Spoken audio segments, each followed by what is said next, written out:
Eh bien, salut tout le monde, c'est BlazeK59. Aujourd'hui, on se retrouve pour une nouvelle vidéo, donc pour l'épisode numéro 6 sur les tutos du Guide Ninja.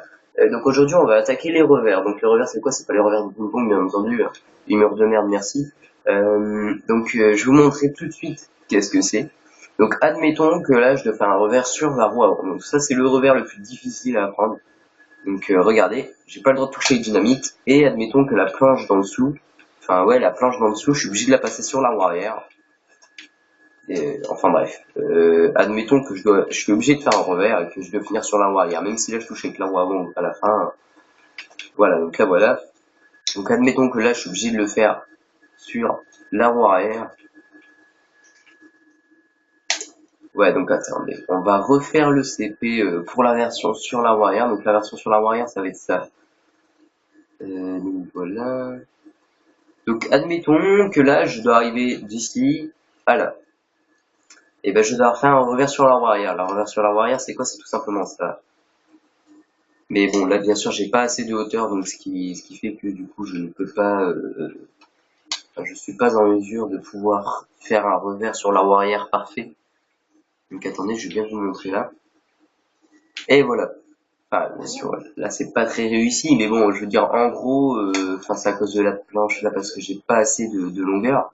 Mais sinon, en gros, le revers sur la roue arrière, c'est celui-ci. Donc, je vais vous montrer d'abord, je vais vous faire le tuto d'abord sur la roue arrière, et ensuite sur la roue avant. Donc, forcément, ce sera pas forcément un petit peu plus long parce que c'est assez simple à expliquer, mais c'est difficile à faire.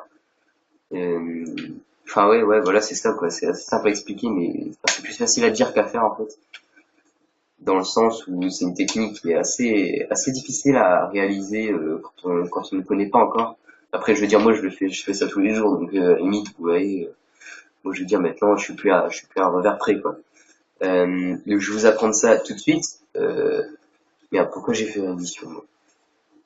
Excusez-moi, je vais essayer d'abord si ça passe avec la roue avant là. Ouais, non, sur la roue avant ça passera pas. Donc je vais vous expliquer la roue arrière d'abord. Putain, à chaque fois je fais ça moi. Donc pour faire un revers sur la roue arrière, c'est très simple. Il suffit toujours tout simplement de vous pencher toujours en arrière en allant très très doucement. Et il faut attendre que votre roue arrière aille vraiment sur le bord ici.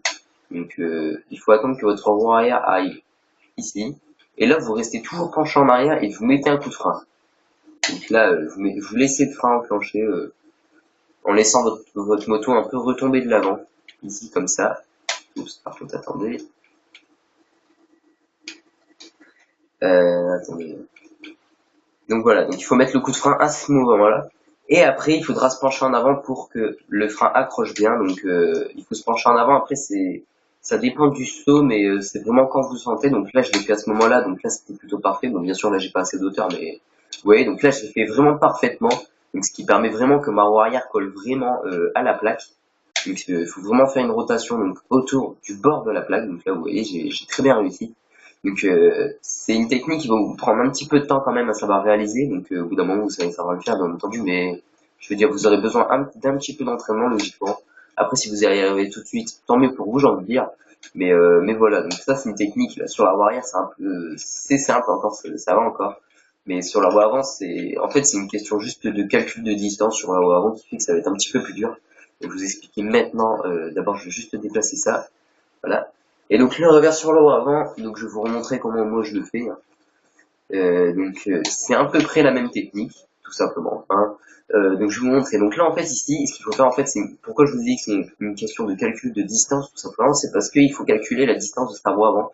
Tout simplement parce que là, regardez, moi je me calibre ici et il faut qu'en fait le bord de la roue avant tout en haut là au niveau de ma fourche, il colle au bord de la rampe.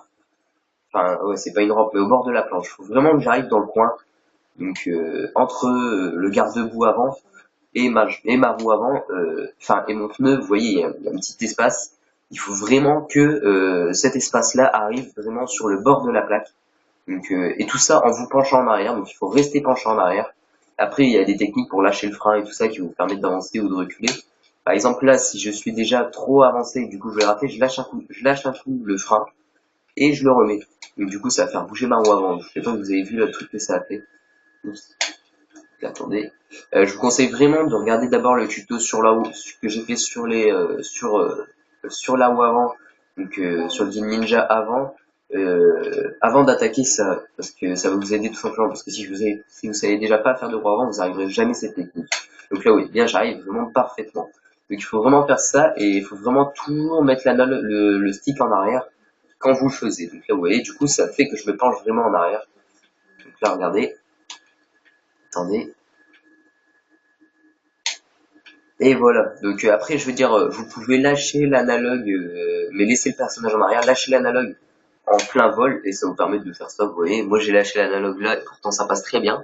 Donc voilà. Donc eh ben, écoutez, les gens, c'était tout pour ce petit tuto. Donc ce tuto sur les revers qui risque de vous servir énormément durant votre avancement dans le niveau ninja.